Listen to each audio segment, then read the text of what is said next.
Hello friends, હું કલા રામોલિયા સુરતથી કુકિંગ સ્ટુડિયો બાય કલામાં તમારું સ્વાગત કરું છું.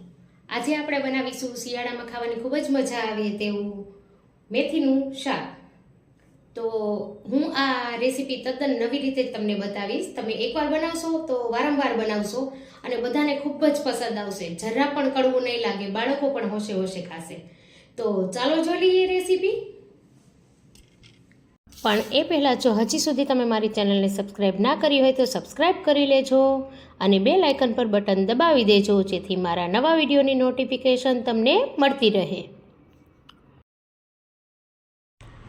સૌપ્રથમ મેં અહીંયા મેથીને લઈ લીધી છે, જે અંદાજિત 250 ગ્રામ જેટલી હશે.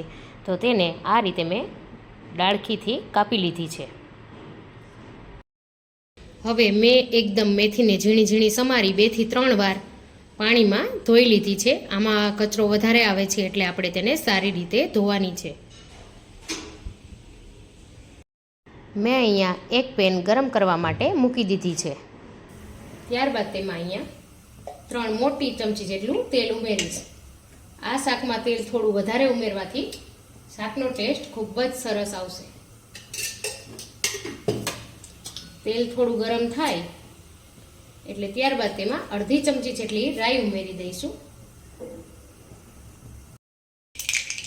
રાઈ થોડી તતડે એટલે આપણે તેમાં અડધી ચમચી જેટલું જીરું ઉમેરી દઈશું અને ચપટી હિંગ ઉમેરી ત્યારબાદ લીલા લસણને મેં અહીંયા 2 ચમચી જેટલી ઝીણું ઝીણું કાપી લીધું છે એ ઉમેરી દઈશું અને ત્યારબાદ આપણે સમારેલી મેથી ઉમેરી દઈશું.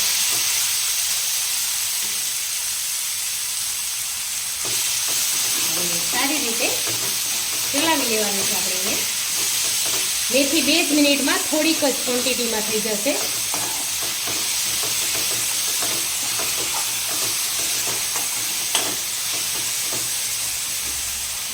તમે જોઈ શકો છો કે મેથી કેટલી હતી અને એકદમ થોડીક એવી થઈ ગઈ છે. હવે તેમાં આપણે 1 નંગ મોટું ટમાટર ઝીણું ઝીણું સમારીને ઉમેરી દઈશું અને હવે આપણે તેને સારી રીતે મિક્સ કરી લેવાનું છે. આ રીતે શાક જો તમે બનાવશો ને તો શાક તમારું એટલું ટેસ્ટી બનશે કે ખાતા જ રહી જશો. હવે આપણે ટમેટા અને મેથી થોડો કલર ચેન્જ થાય ત્યાં સુધી આપણે તેને રાખવાનું છે. વચ્ચે વચ્ચે ધીમે ધીમે હલાવતા રહીશું. પાછું આપણે તેને એકવાર મિક્સ કરી લઈશું. આ રીતે સરસ હલાવી પાછું આપણે તેને ખુલ્લું જ ચડવા દેવાનું છે, જેથી મેથીનો સ્વાદ કડવો નહીં આવે. હવે તમે જોઈ શકો છો કે ટમેટા પણ સરસ ગળી ગયા છે અને મેથી પણ સરસ આપણી થઈ ગઈ છે. એકદમ સૂકું સૂકું મિશ્રણ છે. તો હવે આપણે તેમાં પાણી ઉમેરી દેવાનું છે. મેં અહીંયા અડધો ગ્લાસ જેટલું પાણી લીધું છે. આ બધું જ પાણી આપણે ઉમેરી દઈશું અને હવે આ સ્ટેજ પર આપણે તેમાં મસાલા પણ કરી લઈશું. જેમાં મેં 1.5 ચમચી જેટલું લાલ મરચું,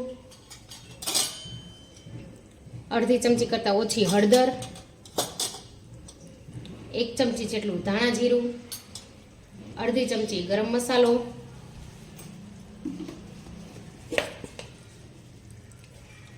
સ્વાદ મુજબ મીઠું,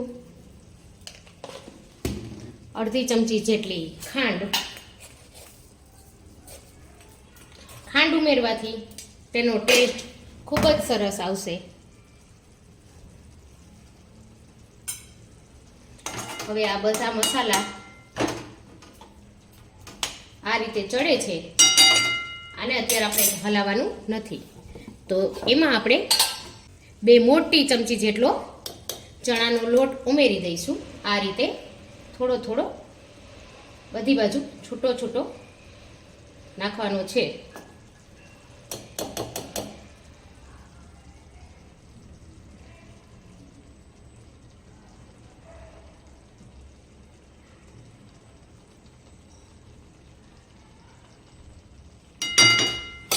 આ રીતે ચણાનો લોટ ઉમેરી હવે ઉપર આપણે કોઈ એક ડીશ આ રીતે રાખી દઈશું અને તેમાં પણ આપણે થોડું પાણી ઉમેરી દઈશું અને એકદમ ધીમા તાપે 5 મિનિટ સુધી થવા દઈશું.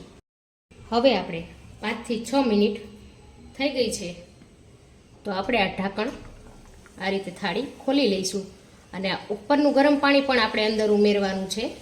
એટલે મેં ટોટલ પોણા ગ્લાસ જેટલું પાણી અંદર ઉમેરેલ છે. આ રીતે હવે આપણે શાકમાં ધીમે ધીમે કરી આ લોટને મિક્સ કરી લેવાનો છે.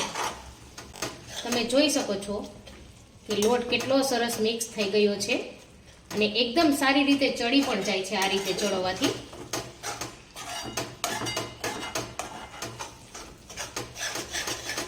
એકદમ સારી રીતે હલાવી લઈશું.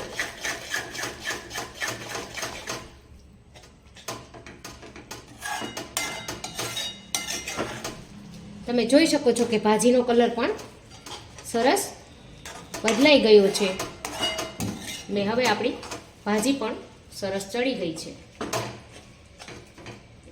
કોઈ ગાંઠા લાગતા હોય તો ભાંગી નાખવા આ રીતે, પણ ક્યાંક ક્યાંક ગાંઠા ખાવામાં આવશે તો એ પણ ખૂબ જ ટેસ્ટી લાગશે. આ લોટ કાચો નથી લાગતો કેમ કે આપણે તેને 5 મિનિટ સુધી ગરમ પાણી સાથે બંધ કરીને ચોળવી લીધો છે. હવે આમાંથી થોડું તેલ અલગ પડે એટલે આપણે ગેસની ફ્લેમ બંધ કરી દઈશું. હવે તમે જોઈ શકો છો કે 2 જ મિનિટમાં આપણું સરસ તેલ આ રીતે છૂટું પડી ગયું છે. તો આપણે ગેસની ફ્લેમ હવે બંધ કરી દઈશું. વધારે સમય સુધી નથી રાખવું. તો હવે આપણે તેને એક બાઉલમાં કાઢી લઈશું.